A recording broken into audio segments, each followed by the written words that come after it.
Basic classes for mathematics for class 12 student. आज के इस क्लास में हम लोग एनसीईआरटी से रिलेटेड कुछ प्रॉब्लम्स देखेंगे, उसके कुछ एग्जांपल्स का हिंट देखेंगे। हम लोग जो पार्शियल फ्रैक्शन का इसके पहले वाले वीडियो में क्वेश्चन सॉल्व किए थे, मेथड को समझे थे और कुछ सैंपल एग्जांपल्स को देखे थे। तो बेसिक रूल वही है, एग्जांपल्स उसी टाइप के हैं। अगर एग्जांपल्स का केयरफुली आप प्रैक्टिस कीजिएगा तो उसके बाद बाकी के क्वेश्चन आराम से बना सकते हैं। लेकिन एनसीईआरटी क्वेश्चन में कोई डिफरेंट टाइप के सब्स्टिट्यूशन में कुछ एग्जांपल्स दिए गए हैं, फिर उसके आधार पर कुछ क्वेश्चन दिया गया है। तो हम एग्जाम आज के इस वीडियो में पार्ट 2 में जो पार्शियल फ्रैक्शन का पार्ट 2 है, तो इसमें कुछ एग्जांपल्स के हिंट कर देते हैं। उसके बाद आपका इजी प्रोसेस हो जाएगा, वहाँ से आप बना लीजिएगा। और फिर एक दो क्वेश्चन जो एक्सरसाइज में हैं थोड़ा सा डिफरेंट टाइप के हैं, कुछ अपना अलग एक आधे स्टेप लगाना है, उसको भी हम लोग देख लेंगे। तो इस तरीके से इस वीडियो में हमारा पार्शियल फ्रैक्शन का मेथड वाला इंटीग्रेशन कंप्लीट हो जाएगा। तो आइए देखते हैं। ये लिखा है हमने कि hints for some examples NCERT book में जो हमारे पार्शियल फ्रैक्शन में कुछ एग्जांपल्स दिए गए हैं, उन्हीं का कुछ स्टेप के लिए हिंट है। जहाँ तक डिफरेंट है वहाँ तक दे रहे हैं, उसके बाद आपका पहले वाला मेथड हो जाएगा, वहाँ से आप बना सकते हैं। एक एग्जांपल है 12 नंबर का, उसमें दिया हुआ है कि I = integration of x² + 1 / x² - 5x + 6 dx। तो इसमें हम क्या देख रहे हैं कि ऊपर वाले पॉलिनोमियल की डिग्री भी 2 है, नीचे वाले की भी डिग्री 2 है। और हम लोग जब रूल इसका डिस्कस कर रहे थे तो उसमें पढ़े थे कि अगर कोई भी रेशनल पॉलिनोमियल ऐसा हो कि जिसमें न्यूमरेटर की डिग्री डिनोमिनेटर की डिग्री से कम होती है तो उसको प्रॉपर रेशनल फंक्शन बोलते हैं। तो उसका तो हम लोग जो पार्शियल फ्रैक्शन यूज करते थे डिफरेंट टाइप को, उस मेथड से बन जाएगा। लेकिन अगर आपका डिग्री ऊपर वाला भी नीचे वाले के इक्वल हो जाए या ऊपर वाला ज़्यादा हो जाए, तो उस केस में हमने कहा था कि सिंपल डिवीजन करके पहले आप उसको अलग अलग करेंगे। तो जैसे आप यहाँ देख रहे हैं कि x² + 1 है, तो इसमें अगर हम x² - 5x + 6 से हम डिवाइड करेंगे सीधे, तो डिवाइड करने पर हमारा क्वोशेंट में आएगा 1 और रिमाइंडर आपका बचेगा 5x - 5। आप डिवाइड करके देख सकते हैं आराम से, ठीक है। तो जो क्वोशेंट आता है उतना आप प्लस रिमाइंडर बाई डिवाइडर हम लिख देंगे, तो दो अलग अलग पार्ट हो जाएंगे। इसको सिंप्लीफाई कीजिएगा तो बेसिकली इतना ही आएगा। अब जब ये हो गया अलग अलग पार्ट में, तो ये जो क्वोशेंट आएगा वो आपका सिंपल पॉलिनोमियल आ जाएगा, अलजेब्रिक पॉलिनोमियल आ जाएगा, जिसका डायरेक्ट आप डिफरेंशिएशन इंटीग्रेशन कर सकते हैं। और ये पार्ट जो बचेगा ये आपका प्रॉपर रेशनल फंक्शन हो जाएगा, क्योंकि इसकी डिग्री कम हो जाएगी, चूंकि रिमाइंडर की डिग्री डिवाइडर की डिग्री से कम होती है। तो ये अब आपका पहले वाला टाइप आ गया। यहाँ हम देख रहे हैं कि नीचे क्वाड्रेटिक दिया हुआ है, इसको फैक्टराइज करेंगे तो x - 2 × x - 3 हो जाएगा इसका फैक्टराइजेशन। तो अब हम क्या करेंगे कि इस 1 का तो x हो जाएगा जब हम इंटीग्रेशन करेंगे तो, और ये जो आपका है 5x - 5 / x - 2 × x - 3, तो इसी पार्ट को लेकर के पहले हम पुट करेंगे। दो फैक्टर हैं, ऊपर लीनियर है, तो हम a/x - a plus b/x - b के फॉर्मूला पर a/x - 2 प्लस b/x - 3 ले लिए। And then proceed as before. तो ये पार्ट हो जाएगा। अब आपका a और b निकल जाएगा आसानी से। जब a और b आसानी से निकल जाएगा तो a का वैल्यू जितना आएगा, अभी वैल्यू कितना के बराबर हो जाएगा, तो a का जितना वैल्यू है कांस्टेंट उतना x - 2 प्लस b/x - 3, इसका इंटीग्रेशन करेंगे तो a × log mod x - 2 हो जाएगा, इसका plus b × log mod x - 3 हो जाएगा। इसका 1 है तो ओवरऑल आपका इंटीग्रेशन निकल जाएगा। तो इसलिए हमने लिख दिया है कि and then proceed as before. Next एक एग्जांपल दिया है, एग्जांपल नंबर 14। इसमें दिया हुआ है कि I = integration of x² dx / x² + 1 × x² + 4। तो इसमें हम क्या देख रहे हैं कि ऊपर भी x² है, नीचे भी x² है, यहाँ भी x² है, कभी कभी x² × x² ऊपर वैसा भी दे सकता है। तो ऐसे केसेस में हम सबसे पहले क्या करते हैं कि x² कुछ मान लेते हैं, जो ऊपर नीचे हर जगह आपका है। तो x² को अगर हम t मान लेते हैं, y मान सकते हैं, t मान सकते हैं, कुछ भी मान लीजिए। तो x² = t जब मान लिए तो इस फंक्शन को हम लोग क्या लिख सकते हैं, यहाँ पर लिखेंगे x square by x plus one into x plus to, x square by x square plus one into x square plus four. तो एक्स स्क्वायर की जगह टी लिखे तो T by t plus one into t plus four हो गया। तो अब ये क्या हो गया, ये पहले वाले टाइप का हो गया। तो अब हम लोग यहाँ पर t equal by t plus one into t plus four को आराम से लिख सकते हैं कि a by t plus one पहला factor plus b by t plus four दूसरा फैक्टर, और then find the value of a and b। अब इसे a और b का वैल्यू जो आप पहले मेथड इसमें पढ़े हुए हैं फर्स्ट वीडियो में, उसके आधार पर आराम से आप a और b का वैल्यू निकाल लीजिएगा। a और b का वैल्यू निकल जाएगा तो इसके बाद सीधे निकालेंगे तो इसका क्या हो जाएगा, इसका हो जाएगा log mod a into log mod t plus one और plus b into log mod t plus four हो जाएगा, और t का वैल्यू वहां पर एक्स स्क्वायर रख देंगे तो आपका फाइनल आंसर मिल जाएगा। इसी तरीके से एक 16 नंबर एग्जाम्पल है, इसमें दिया हुआ है कि i equal to x square plus x plus one by x plus two into x square plus one. अब यहाँ पर एक्सप्रेशन देख रहे हैं कि प्रॉपर में तो है क्योंकि नीचे की डिग्री 3 है ऊपर की डिग्री 2 है, नीचे दो फैक्टर दिए हुए हैं। अब ये दो फैक्टर क्यूबिक है तो 3 लीनियर फैक्टर पर ज़्यादा आसान होता है, लेकिन यहाँ 3 नहीं होगा क्योंकि x प्लस टू तो एक लीनियर फैक्टर है, लेकिन एक्स स्क्वायर प्लस वन का लीनियर फैक्टर आप नहीं निकाल पाएंगे। तो जब नहीं निकाल पाएंगे तो हम लोग रूल में देखे थे लास्ट सब्स्टिट्यूशन के लिए पार्शियल फ्रैक्शन में कि अगर किसी क्वाड्रेटिक टर्म का नहीं निकल पाता है तो वहाँ पर बी एक्स प्लस सी चाहे एक्स प्लस बी के टाइप का हम लोग लिखते हैं, तो हम आराम से इसको लिख सकते हैं कि x square plus one plus x square plus x plus one by x plus two into x square plus one को ए बाई पहला फैक्टर, अब प्लस अब ये तो फैक्टराइज होगा नहीं तो इसको लीनियर टर्म में यानी b x plus c by x square plus one लिख लिए। अब इसके बाद क्या होगा, इसको सिंप्लीफाई करेंगे जब एलसीएम लेकर के, तो a into x square plus one plus b x plus c into x plus two आएगा, नीचे वाला दोनों छोड़ देंगे तो ऊपर वाला इसका इक्वल आएगा। तो यहाँ पर हम लोग लिखे कि x square plus one x square plus x plus one equal to इसको सिंप्लीफाई कर लेंगे तो x square plus a plus इन दोनों को मल्टीप्लाई करेंगे तो आएगा बी एक्स स्क्वायर और plus two b plus c into x और प्लस टू सी हो गया। अब इक्वेट करेंगे तो देखिए एक्स स्क्वायर यहाँ भी है और एक्स स्क्वायर यहाँ भी है, तो एक्स स्क्वायर कॉमन होगा तो ए प्लस बी होगा, यानी ए प्लस बी का वैल्यू यहाँ पर एक्स स्क्वायर के ऑप्शन 1 के बराबर आ जाएगा। उसी तरीके से एक्स वाले में देख रहे हैं कि 2b प्लस सी है तो 2b प्लस सी का वैल्यू यहाँ पर 1 के बराबर आ जाएगा, और कांस्टेंट टर्म में आपका a है और ये 2c है तो a प्लस 2c मिल करके इस 1 के बराबर हो गया। तो ये 3 इक्वेशन मिल गए। अब इन्हीं तीनों इक्वेशन को आप सॉल्व कीजिए, जैसे करना है आपको सिंपल लीनियर इक्वेशन का सॉल्यूशन जानते हैं तो सॉल्व करने पर आपको रफ में यहाँ कोई दिखाना जरूरी नहीं, आप डायरेक्ट लिख सकते हैं और चाहे तो यहाँ दिखा भी सकते हैं। तो a का वैल्यू आया 3/5, b का वैल्यू आया 2/5, c का वैल्यू आया 1/5। अब इस टर्म को जब हम लिखेंगे तो a की जगह पर क्या हो जाएगा कि 3/5 इंटू एक्स प्लस टू, तो इसका तो इंटीग्रेशन करेंगे तो सीधा हो जाएगा 3/5 log mode x plus to. यहाँ पर लिखेंगे कि 2/5 इंटू एक्स प्लस 1/5 बाई में इतना 1/5 कॉमन निकल जाएगा तो 2x प्लस 1 होगा। अब 2x प्लस 1 में भी 2x बटा इतना कर लेंगे तो सीधा हो जाएगा log mode x square plus 1। अब प्लस में इधर 1 जाएगा तो 1 का निकालेंगे तो 1/1 प्लस एक्स स्क्वायर यानी tan इनवर्स x के टाइप का हो जाएगा। तो इस तरीके से आपका इंटीग्रेशन आसानी से निकल जाएगा। अब इन हिंट को समझने के बाद मैं समझता हूँ कि आपको कोई भी ऐसा प्रॉब्लम नहीं होगा जो आप नहीं बना पाएंगे पार्शियल फ्रैक्शन में। लेकिन अब इसी में 1-2 क्वेश्चन और हैं, उसको हम लोग देख लेते हैं, इसके बाद ये वीडियो कंक्लूड। साइज 7.5 में एनसीईआरटी का जो क्वेश्चन है उसमें 16 नंबर क्वेश्चन आपको दिया हुआ है कि ये देखने में थोड़ा सा आपको जनरल जो ट्रेंड से आप क्वेश्चन बनाए हैं वहाँ से कुछ अलग लगेगा।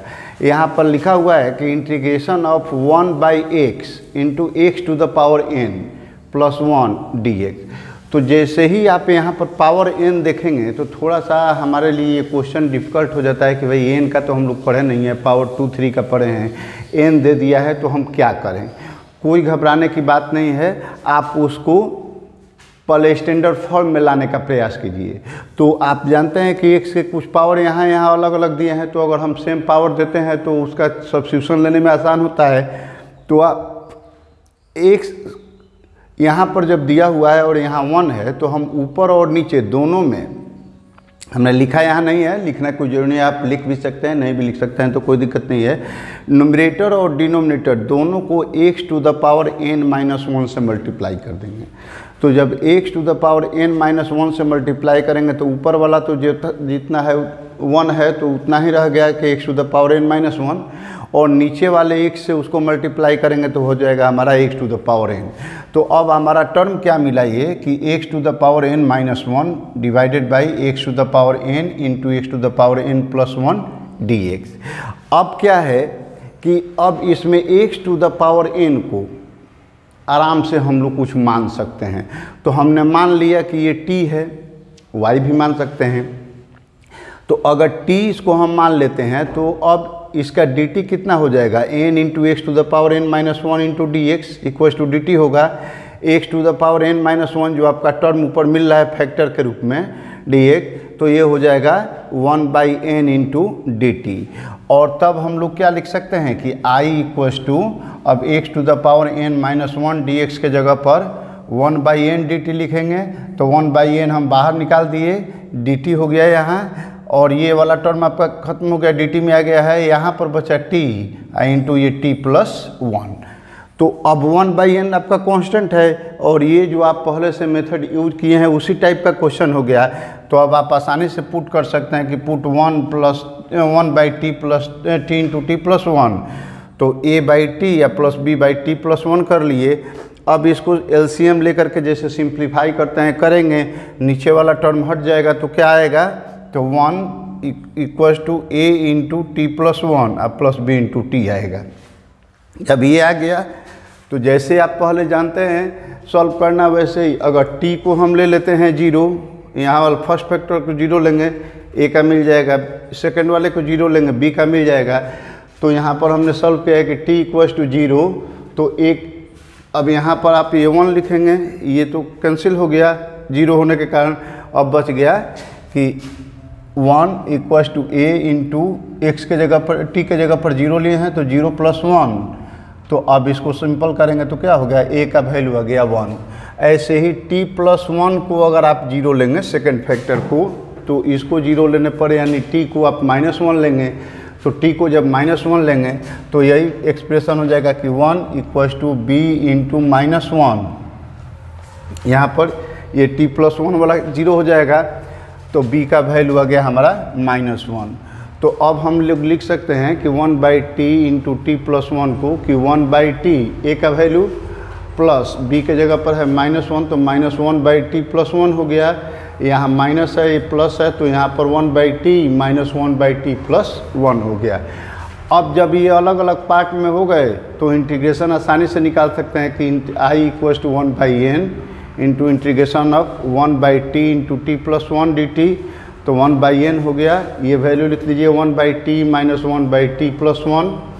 अब ये हो गया 1/n, 1/t का करेंगे तो log t मोड t होगा, इसे 1/n से मल्टीप्लाई कर लिए -1/n, हाँ फिर इसका भी हो जाएगा log mode t+1 plus last में c हो गया 1/n है। अब t जो आया है हम उसको सब्स्टिट्यूट कर देंगे, तो t हम लिए हैं कितना, x to the power n को, तो हम लिख सकते हैं कि 1/n into log mod x to the power n -1/n log mod x to the power n +1, t के जगह पर x to the power n लिख देना है। तो दोनों में 1/n कॉमन है, निकाल दिए। और लॉग m, अगर इसको हम m समझ लें तो लॉग m माइनस लॉग, इसको n मान ले तो लॉग n की तरह हो गया। और आप जानते हैं कि log m minus log n का वैल्यू होता है लॉग m/n, तो हम आराम से लिख सकते हैं कि 1/n into log x to the power n divided by x to the power n +1 plus c हो गया। तो हैंस i का वैल्यू हो गया यही 1/n log x to the power n by x to the power n +1 plus में c। तो इस टाइप से अब कभी कभी आपके क्वेश्चन में एक दिया हुआ है कि यहाँ पर x टू एक्सरसाइज में कि x to the power n है तो n के जगह पर 4 दे दिया है, तो 4 दे दे, 3 दे दे, कुछ भी दे दे, तो आप इसी पैटर्न को फॉलो करते हुए बना सकते हैं। और इसके बाद इसमें एक क्वेश्चन है, आपको देखते हैं एनसीईआरटी में ही 18 नंबर क्वेश्चन है कि जैसे x square plus 1 into x square plus 2 by x square plus 3 into x square plus 4, तो इसमें सिंपली एक्स स्क्वायर को पहले आप टी मान लेंगे तो टर्म हो जाएगा T plus 1 into t plus 2 by t plus 3 into t plus 4। Multiply कीजिए ऊपर वाले को और इसके बाद ऊपर वाले में नीचे वाले से डिवाइड कर दीजिए। तो जैसे हम लोग इसके पहले एग्जाम्पल में देखे थे तो वैसा आ जाएगा, कुछ क्वोशेंट मिलेगा 1 और उसके बाद कुछ टर्म बन जाएगा। तो बाकी प्रोसेस जो पहले वाला है वैसे बना सकते हैं।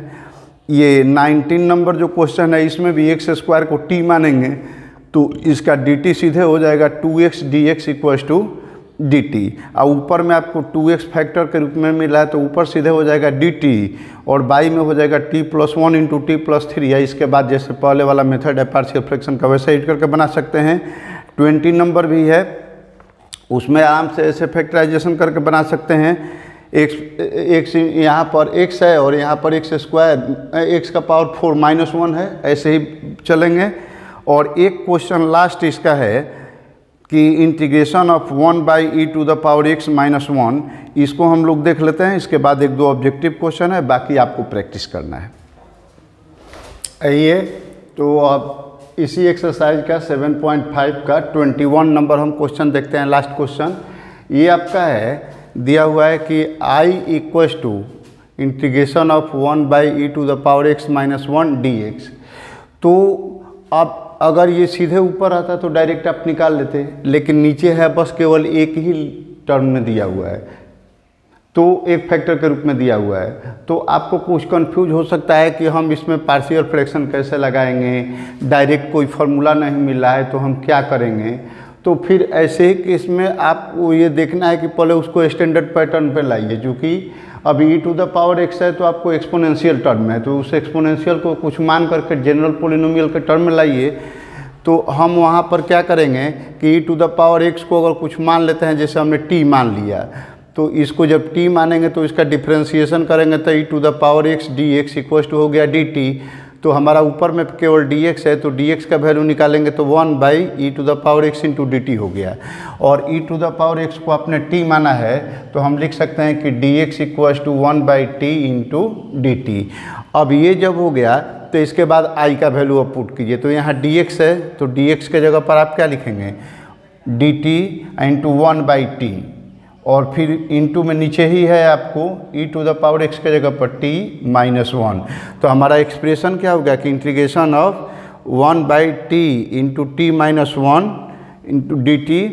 अब इसका इंटीग्रेशन करेंगे तो देखिए सबसे पहले अब तो ये दो फैक्टर के रूप में मिल गया है आपको, तो आसानी से 1 by t into t minus 1 को 1 a by t plus b by T minus 1 आप लिख लिए।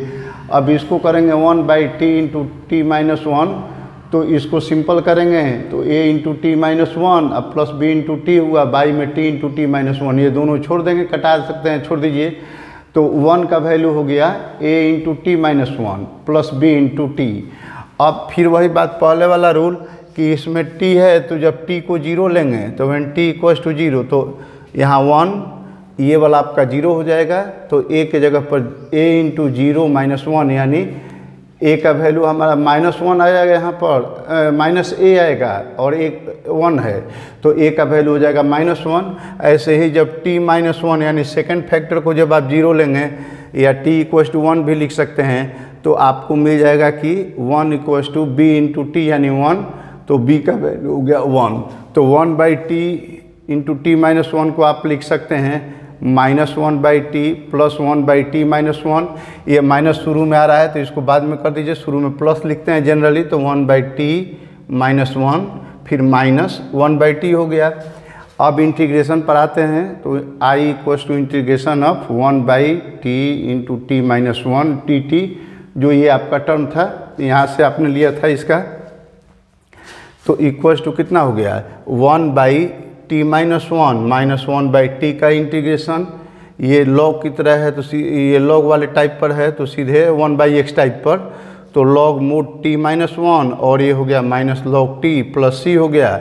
इसको log m minus log n है तो लॉग एम बाई एन लिख सकते हैं, तो log t minus 1 by t plus C. और इसको t के जगह पर अब लास्ट में जब सिंपल टर्म आ गया तो t को हमने माना है e to the power x, तो आप लिख सकते हैं कि log e to the power x minus 1 by e to the power x plus c, या फिर इसी को, चूँकि यहाँ मोड में है, log के बाद जनरली हम मोड लिखते हैं, लेकिन अगर ये कन्फर्म है कि पॉजिटिव आएगा तो आप वहाँ पर ये log मोड चिन्ह हटा सकते हैं। तो यहाँ e का पावर आप जानते हैं कि e का पावर होता है ये 2.71 अप्रॉक्स, तो उसका जब 1 से बड़ा कोई भी नंबर हो तो उसका पावर देंगे तो कुछ ना कुछ वैल्यू बढ़ते जाएगा। तो ओवरऑल जो वैल्यू आएगा ये निगेटिव नहीं आने जा रहा है, तो जब निगेटिव नहीं होगा ये ऑलवेज पॉजिटिव ही आएगा वैल्यू कुछ ना कुछ। तो इस कंडीशन में आप चाहें तो मोड हटा सकते हैं, अगर मोड में भी लिखेंगे तो कोई दिक्कत नहीं है। तो इस तरीके से इस एक्सरसाइज का हमने टोटल क्वेश्चन देख लिया, समझ करके वो स्टेप बाय स्टेप। अब आप जो कुछ इम्पोर्टेंट क्वेश्चन हम बनाए हैं और जो बताया गया है उसके हिंट पर आप प्रैक्टिस करके ज़्यादा से ज़्यादा क्वेश्चन बनाइए। अब इसके बाद इनडेफिनिट इंटीग्रेशन में हम लोग एक और वीडियो देखेंगे। जो 3 फार्मूला जो बच गए थे, 9 ग्रह जो हम लोग बात किए थे उसमें से जो 3 फार्मूला बच गए थे उनके आधार पर, और इसके बाद हमारा इनडेफिनिट पूरा होगा। फिर इसके बाद डेफिनिट इंटीग्रेशन को देखेंगे। तब तक आप वीडियो को देखते रहिए। प्रीवियस क्वेश्चन जो पीछे हैं वो लोग अपना प्रीवियस वीडियो भी देख करके बना लीजिए। चैनल से आप नए जुड़ रहे हैं तो आप लाइक कीजिए, सब्सक्राइब कीजिए, बेल आइकन प्रेस कर दीजिए ताकि हमेशा लेटेस्ट अपडेट्स आपको मिलते रहें। और आप मैथ के साथ साथ अगर आप 12th के स्टूडेंट हैं तो आपका इसी चैनल पर केमिस्ट्री वीडियो भी हम लोग अपलोड करते हैं, उसको भी देखिए, आप फ़ायदा लीजिए उससे। या फिर 11th के जो आपके जूनियर्स हैं उनको भी सजेस्ट कर सकते हैं कि इसी चैनल पर 11th क्लास के लिए भी मैथ का और केमिस्ट्री का वीडियो हम लोगों ने शुरू किया है। तो आप ग्रुप से जुड़िए, अपने मित्रों को जोड़िए और ज़्यादा से ज़्यादा फ़ायदा लीजिए। तो thank you, best of luck.